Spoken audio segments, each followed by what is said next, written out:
Assalamualaikum. Saya Amda tu. Hari ni mak nak share agar-agar santan.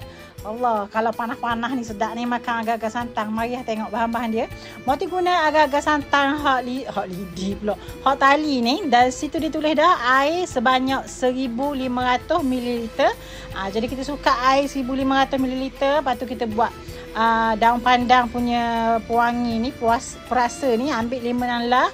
Kita blend, letak air yang kita suka tadi tu. Siap dah air daun pandan ni. Kalau saya tak ada daun pandan, boleh guna pewarna hijau tapi dia tak wangi lah. Kalau guna daun pandan ni dia wangi, lagi sedap lah. Lepas tu ni kita campur dengan santan.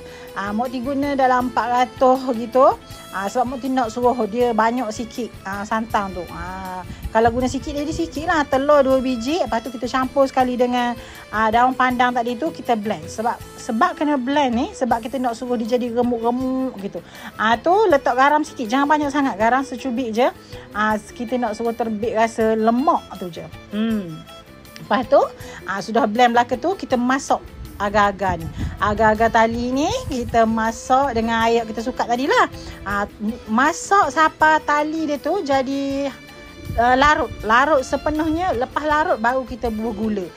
Jangan bubuh gula selagi dia tak larut. Kalau tidak dia tak larut jadi. Gula 1,5 cup. Lepas tu bila gula hancur dah, tu semua hancur, barulah kita bubuh santan. Tadilah santan, telur 2 biji tadi kita blend tadi kan. Lepas tu Mokti nak suruh dia remuk tu tebal sikit sebab Mokti suka santan tu lebih. Kalau nak buat sikit, bubuh santan sikit sebab santan mahal ni, dah apa boleh. Tapi dia akan jadi nipis lah bahagian santan tu. Gitu je sebenarnya.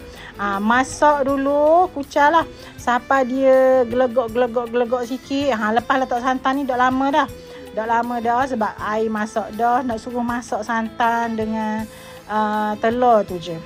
Biar dia gelegok gitu. Sudah masak dah tu, boleh tuang dalam acuan. Ikutlah nak buat acuan tu bentuk guana-guana pun.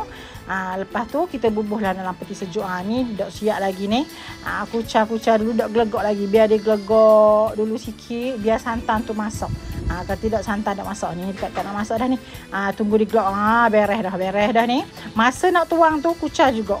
Kucah dulu biar dia remuk dia tu, biar dia banyak sikit. Kalau tidak jadi timbul gitu. Cuah gitu.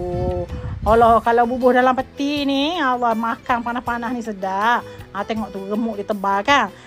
Senang je tapi makan sedap ni. Bubuh dalam peti dulu, panas-panas makan sejuk je tekok. Saya kena buat agar-agar santan. Senang doa lalu, tapi sedap. Selamat mencuba.